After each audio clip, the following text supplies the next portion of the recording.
Hello Sterling, Colorado, and all you YouTubers out there. This is Michelle Mead once again with the Nostalgic Ceramics Studio. And today we're going to be throwing porcelain. Now this is going to be a pretty in-depth video because I have a friend who wants to throw porcelain large, or at least larger than she has been. But at the same time, she wants it to remain as thin as possible, because what is the beauty of porcelain? Other than if it's thin enough, you can shine a light through it and you can see through it. And that is what makes porcelain so beautiful. That and the fact that even though it's thin, it is super strong. It's stronger than any other clay body in the studio. Why do we call it My Precious? Or why did I call it My Precious in the thumbnail on YouTube? Well, because it kind of is. It is the gold standard of all clay bodies. It is soft, it is white, it is fluffy, it is beautiful, and it is also tricksy. So we're gonna talk a little bit about how we're gonna throw this porcelain bigger and thinner. Let's get to it. Okay, so I have Kevin here with me. Kevin is my husband, and I have him here to ask questions as I go along because I don't really know what questions beginners are going to have. And so I figured this would be a really great way to have somebody else here who's never thrown porcelain before ask questions that he has as I'm doing this. So say hello, Kevin. Hello. Okay, so also I'm not going to go into huge detail about which tools I'm using today, because I kind of went into details about my favorite tools in another video. And there will be more videos on tools, but today I just really want to focus on throwing porcelain bigger and thinner.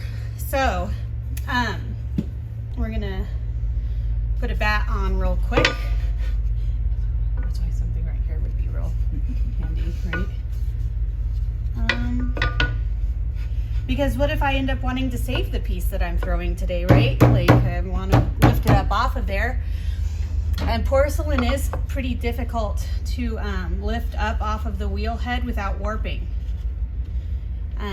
So that is something to know, that porcelain does not like to be moved. It warps on its own. Remember I talked to you a little bit earlier about how porcelain is tricksy.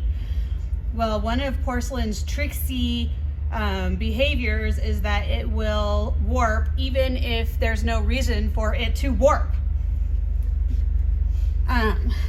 So you have to be extra careful not to touch it once you're finished with your piece, not to move it, not to do anything with it other than wait for it to get leather hard and ready to trim, and then dry it as slowly as possible, because it's still probably going to warp, especially if it's super thin. So for those potters out there who have mastered the ability to make giant, massive, thin porcelain pots that don't warp in the kiln or in the drying, you know what? You truly are masters.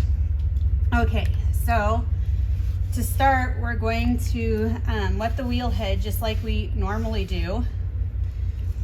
One of the other tricksy behaviors of porcelain is that it really likes to become saturated with water, and it gets tired real quickly. So you're really not going to want to use water with porcelain at all if you can avoid it. You are going to want to use slip and slip only, because if you saturate it with water, by the time you get to the point where you're pulling the wall taller, it is already tired and it's going to slump on you every time. So just make sure that you are using slip, and I'll walk you through as I'm doing that. I like to start off by slapping center. Now, before I get started, do you have any questions, Kevin? But are you using slip now? So in case you didn't hear that, he asked if I'm using slip now. When I first start centering, I wet it down and I create my slip. But from there, I try to avoid water altogether. I see.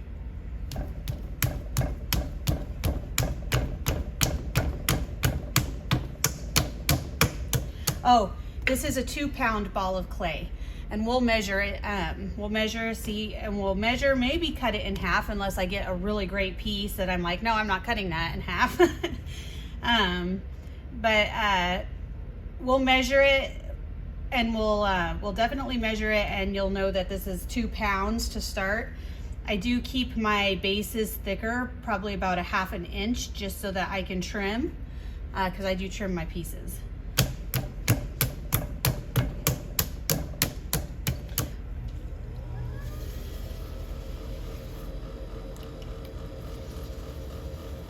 So I'm sealing that to the wheel head. And you notice I'm not using a sponge, I'm just like, and I'm not like picking up like a handful of water and dropping it on there. I'm just putting my hand in, and with what's on my hand, I'm starting to create a slip.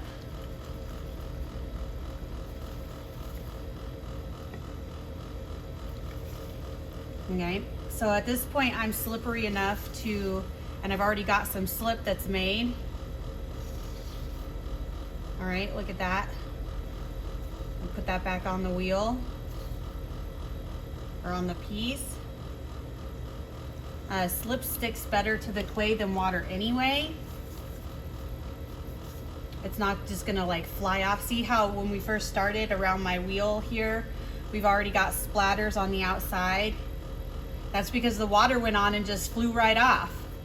Slip, on the other hand, doesn't do that. It stays on the pot.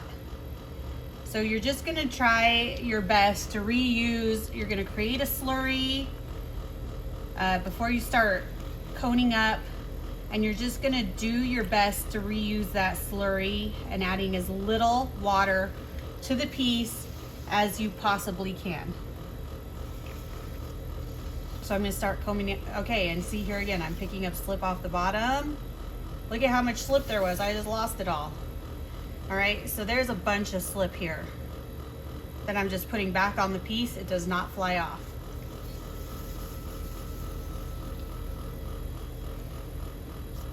Just re-slipping it, redistributing the slip when it gets dry.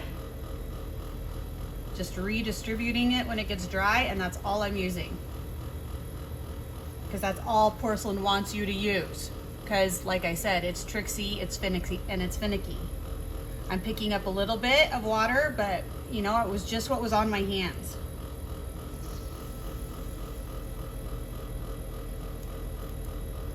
Coning up.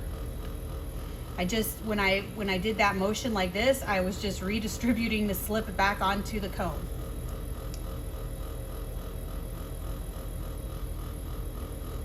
Coning down. I'm assuming that any potter that is watching this video is interested in beginning to throw with slip, or have already thrown with stoneware or earthenware, already knows the terminology. If you don't, go back and look at one of my other videos and kind of start there. This is more of an intermediate video.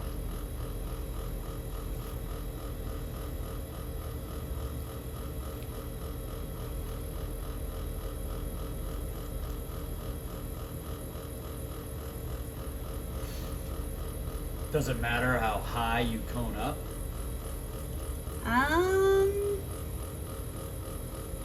That's a great question. You don't have to cone up at all if you don't want to. Lots of potters just center without coning at all. The benefits of coning are that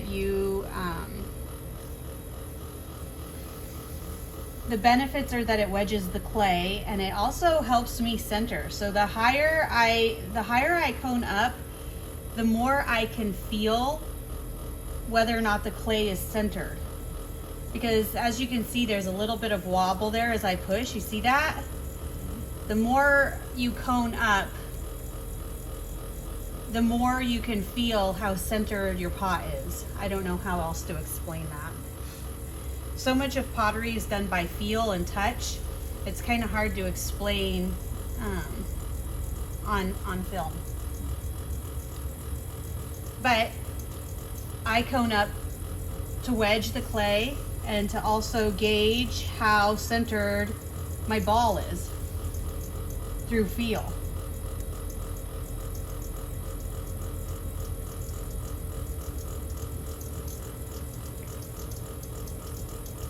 And I can feel there's an air bubble right here. Let me see if I can make it obvious. If you can see this spot right here, can you see that? That's an air bubble that is trying to pop. And so it wedges the clay.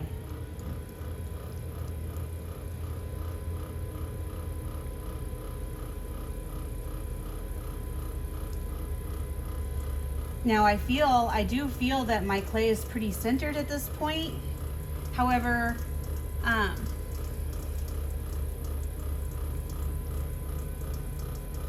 I still feel the air bubble. And so I'm gonna do it a few more times until I don't feel that air bubble anymore. Now if you wedge, look at how much slip I've got now. Like, just keep using your slip, putting it back on the pot. The less water, the better.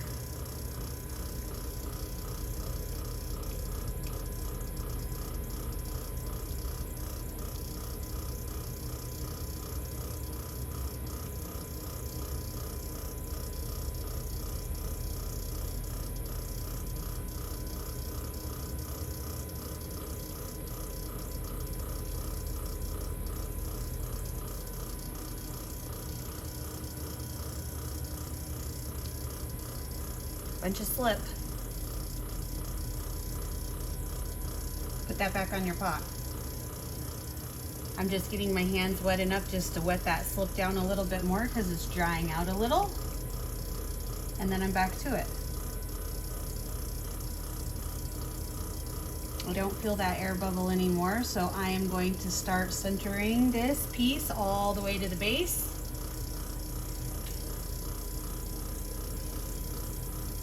With porcelain, I find it a little bit easier than stoneware and earthenware to center because there's no grog in it. I'm just moistening up my slip here. There's no grog in it. And so I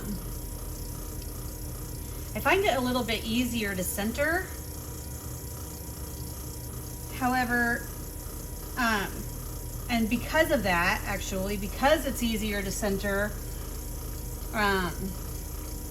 I like to make sure that it's really centered because I just don't want it to move on me. I mean, if I'm going to try and throw this really tall, it needs to be as centered as possible, right?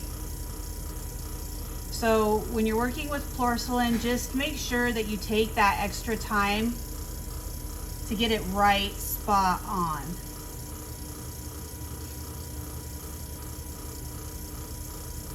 So at this stage, does this determine how wide your base is going to be? Yes. So you start with your you place your pot at the width that you want your base to be. Yes. Your ball of clay. So if I wanted my base to be wider, like if I was making a plate, I would push it down so it was out here further.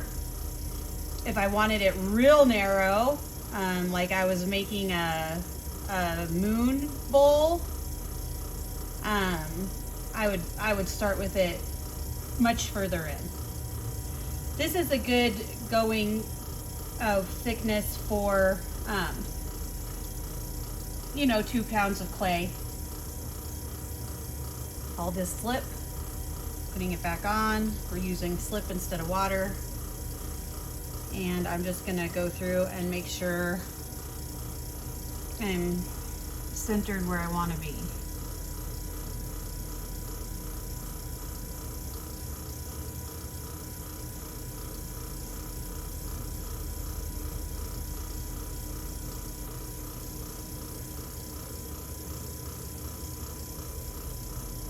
Okay, so that's as centered as I'm getting it. It's not perfectly centered, but it's as centered as I'm going to get it because my bat is moving and shifting a little bit. So that will affect how well you're able to center.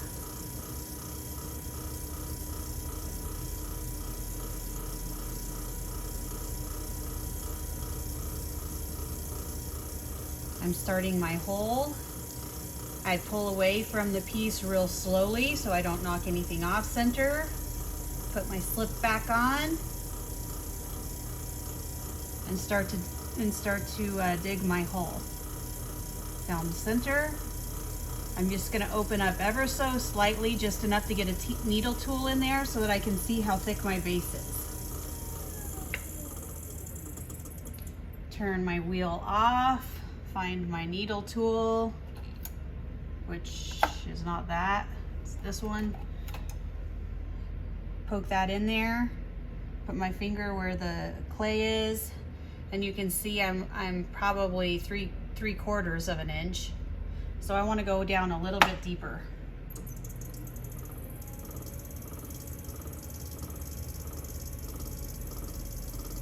All right, let's see where that's at. That's probably about where I want to be, half an inch.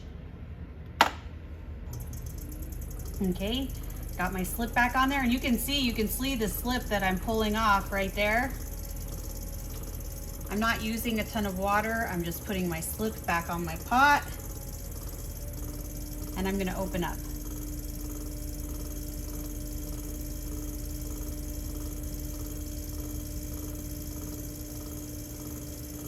I'm doing this very slowly because I really want to compress those walls as I go. Need to re-slip the inside there.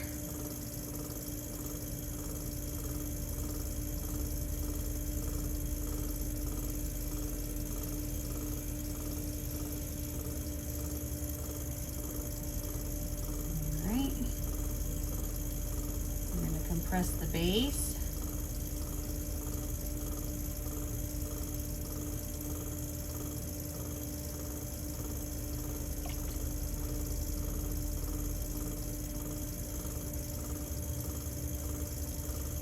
Oh, I didn't mention, so this is Coda porcelain. This is a 5/6, a cone 5/6 porcelain from Kentucky Mudworks. I haven't played with it a lot. But if you fire mid-range, this is a great option for you if you want to work on porcelain and you're a mid-range potter. This I have fired. It is transparent when thin. It's exactly like, I mean, it is porcelain. I don't know how else to put it. It is a mid-range porcelain. How they did that, I don't know, but they did.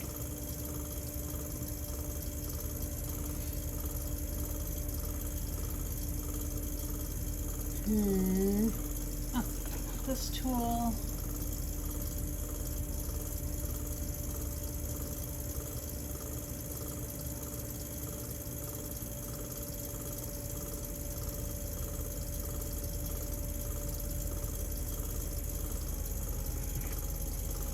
I've heard people say that you can't reclaim porcelain.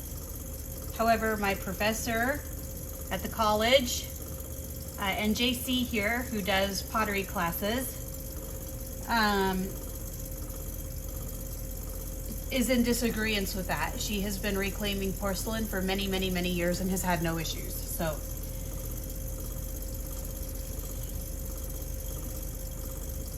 I guess that's just your prerogative. I've reclaimed this coat of porcelain and haven't had any issues, so I tend to agree with her on that.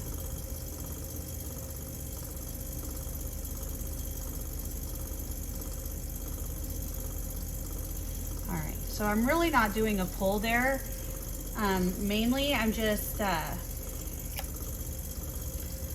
you know, getting that hump of clay up where I need it to be so that I can do a pull. And I'm just making my pot real slippery with all kinds of slip here.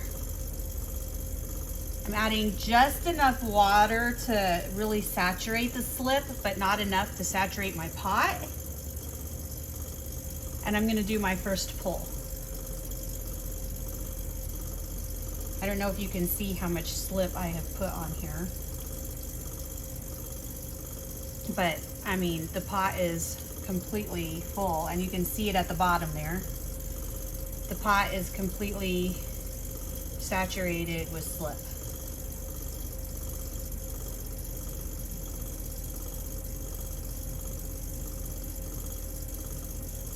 Because of that, I don't need to use a sponge to do my pulls.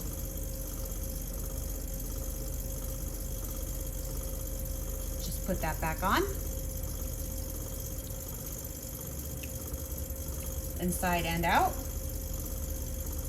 And you're ready for your next pull. Like I said, the slip sticks to the clay body better than water, so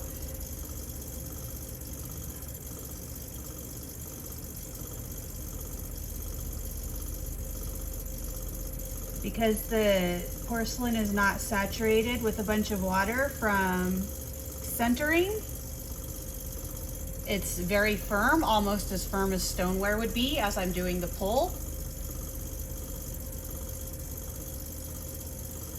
It's not floppy, it's not overly saturated. In addition to being able to pull bigger pieces using this method, it also helps the porcelain to warp less, because it's not having to dry out as much water.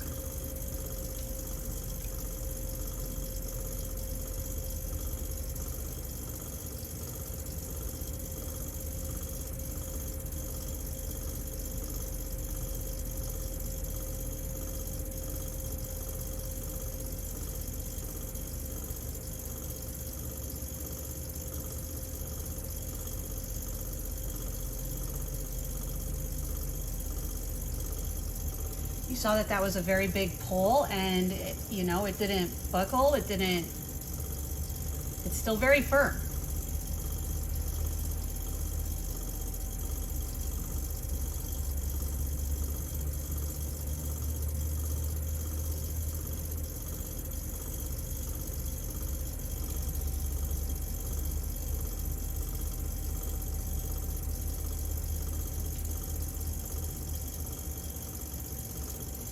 I'm just gonna get enough water on my hands to make to saturate my slip again, because my slip is drying out a little.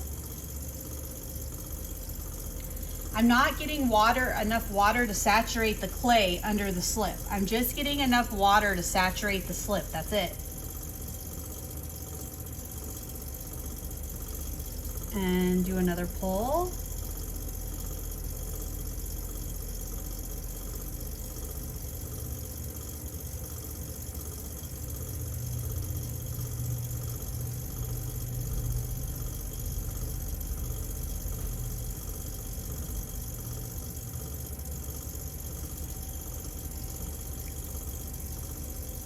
Put my slip back on.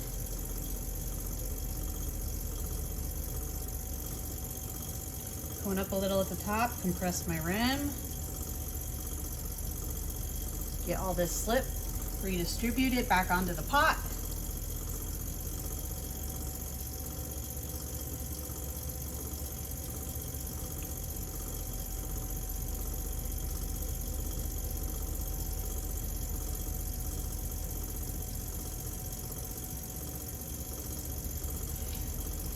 Again, just enough water to hydrate my slip, not enough to hydrate the clay underneath. And when you say that, that's all by just personal preference, by feel? What is? Just saturating the slip. Yeah, you can tell. It's through feel. You can tell that you're saturating the slip, but it's not enough water to saturate the clay underneath. So like if I was to pull this slip up off of there as much as I can here. I don't know if you can see that it's dry underneath, but it is. The clay is pretty dry underneath. And you can just tell because the clay is firmer. There's more firmness to a dry porcelain than a saturated porcelain. I don't know how else to explain it. It's all through feel. Oh, and except for centering, my wheel is going a medium speed here. When I'm centering, my wheel is going as fast as it will go. Okay, we're gonna do one more pull here.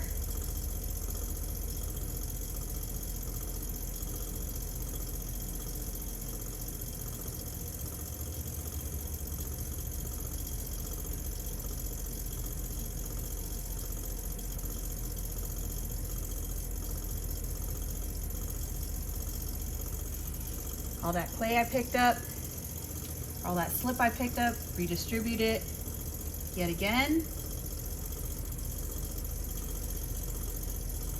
They say that you want to have your pot pulled in 3 pulls. Well,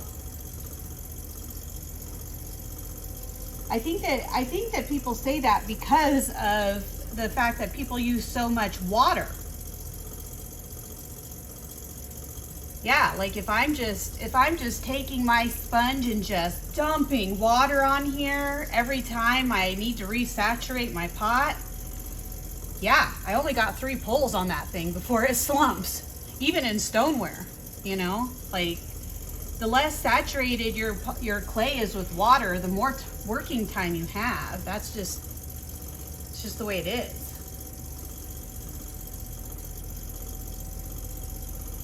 All right, I'm gonna go again, kind of reposition myself again here.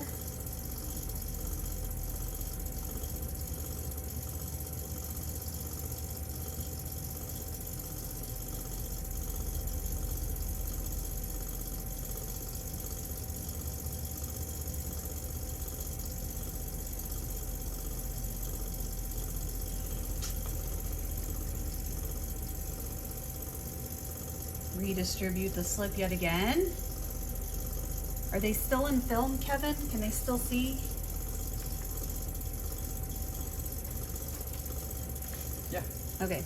Do I have, how much more height do I have? Quite a bit? The far rim is already kind of out of the picture. Oh, this rim's already out of the picture? A little bit. All right, well, I'm gonna go yet again. We'll see how tall we can get 2 pounds of porcelain. And as you can see, I am pulling numerous times. My clay is not saturated. It's getting a little bit more saturated here at the top. I mean, I can feel that it's a little bit more tired here at the top than at the base. But it's still not so tired that I feel like I couldn't get another pull out of it. So, when you say tired, that means saturation? it's saturated with water to the point where it can't hold itself up anymore, to the point where it's gonna slump on you. I'm just rehydrating my slip here.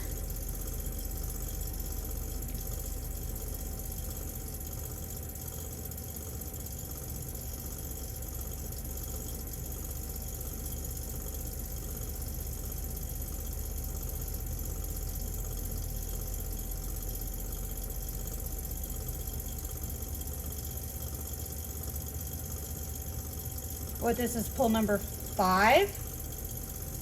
Was that pull number 5? Probably, right? Like Probably 4 or about 5. 5 or 6. Yeah, 5 or 6 pulls already. And as you can see, we're not losing the integrity here of our pot.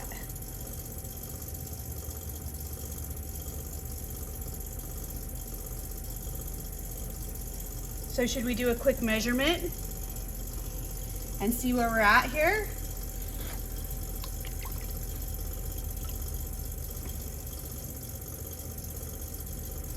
Just get that slip out of the bottom. As you can see, that's slip, not water in my base. That's slip, not water.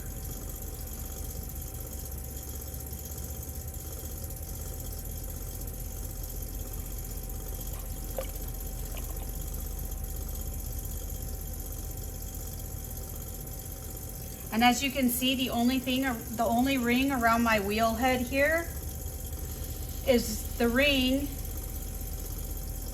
This is all slip, not water. And the only ring around my wheel head is the ring that I created when I first put water on the pot to create this slip to begin with.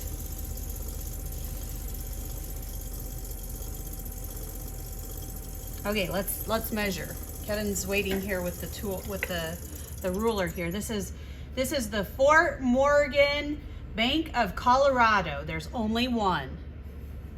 And you know, I find myself using a lot of their stuff. I don't know why I have all kinds of stuff from the Fort Morgan, Colorado Bank, but I do. I have pens, everything.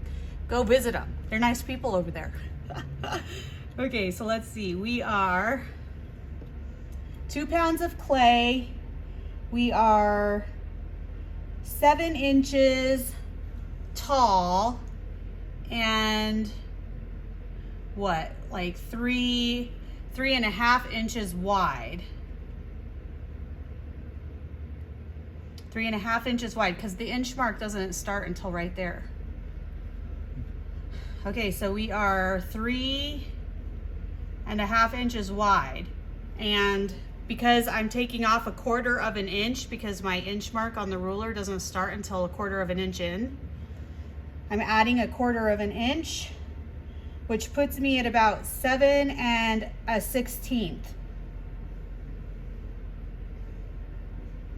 So 7 1/16 tall and 3.5 inches wide, 2 pounds of clay on the porcelain.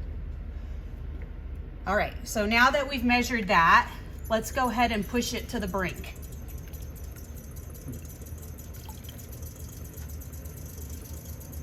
Oh, and what did we say? 6 pulls?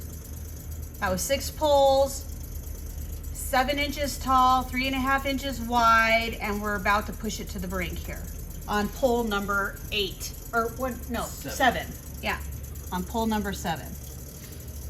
Okay, are we ready?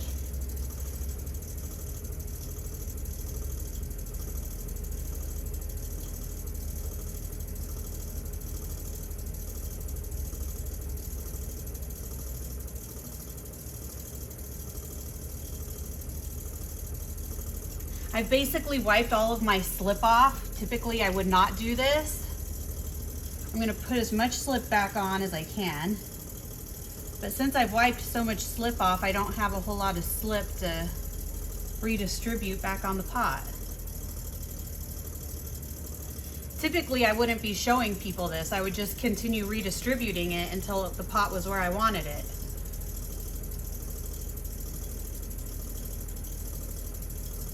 So I am gonna add just a little bit of water here. Like I said, that's only because of the video, I would never typically do this.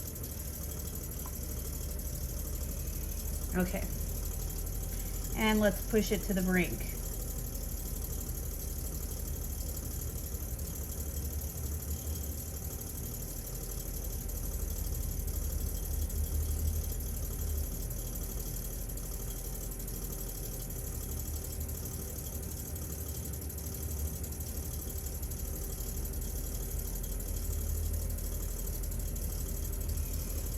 All right, so that was pull number 7. Redistribute my slip.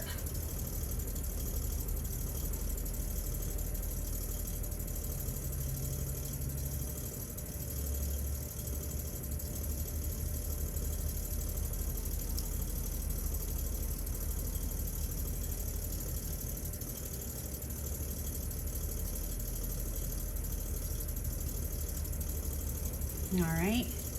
We'll go again, since we didn't collapse it.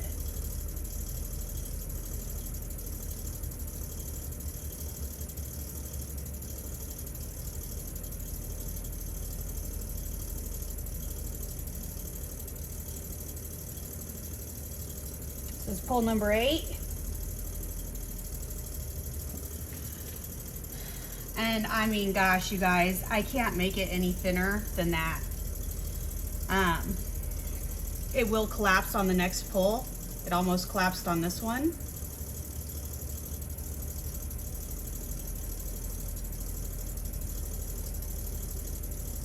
So let's go ahead and measure again, and then we'll cut it open and see what we did.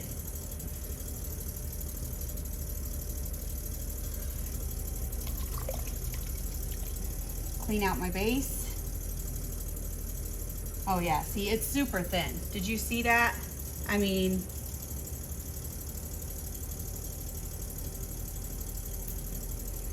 okay. Where's our measuring? Where's our ruler again? It's right there in front of you. Oh yeah, there we go. Okay, so now we are at, and remember we have that 1/4 of an inch at the base of our ruler. Can you see that? I'll zoom in on it. See how it's like, can you see that? 1/4 of an inch in. So I'm gonna add 1/4 of an inch to whatever this measurement is. So this measurement is 8 inches. So we gained an inch in height. And we are still, and we gained 1/4, wait, no. We're still at 3.5 wide. So we gained an inch in height. So let's cut this puppy in half. I'm gonna grab my needle tool. And Kevin, if you could come and just hold one side. Stand up, please. I'm gonna cut the base here, halfway in. And Kevin, if you could just hold this like this. Hold it here? Yep, and just hold that there.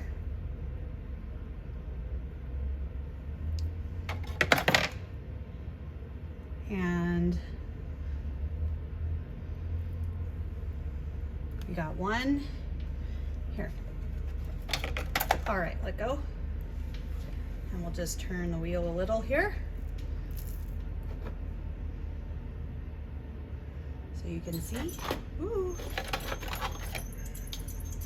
right here. All right, so that's incredibly thin. Let's see if we can measure that. That is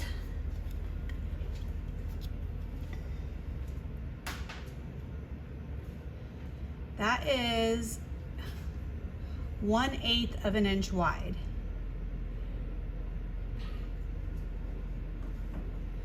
So there you have it.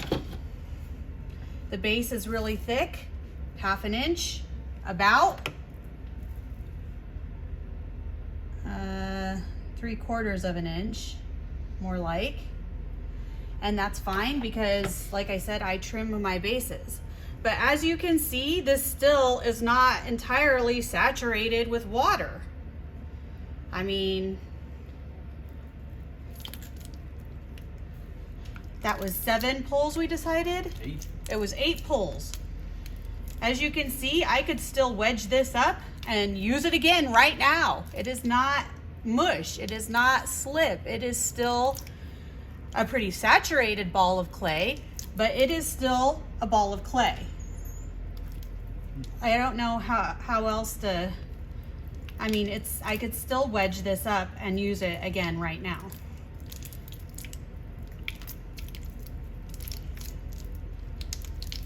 All right, so if you have any questions, please leave them in the comments. If you enjoyed the video, please like and subscribe because that helps me with my channel. And I will catch you in the next video.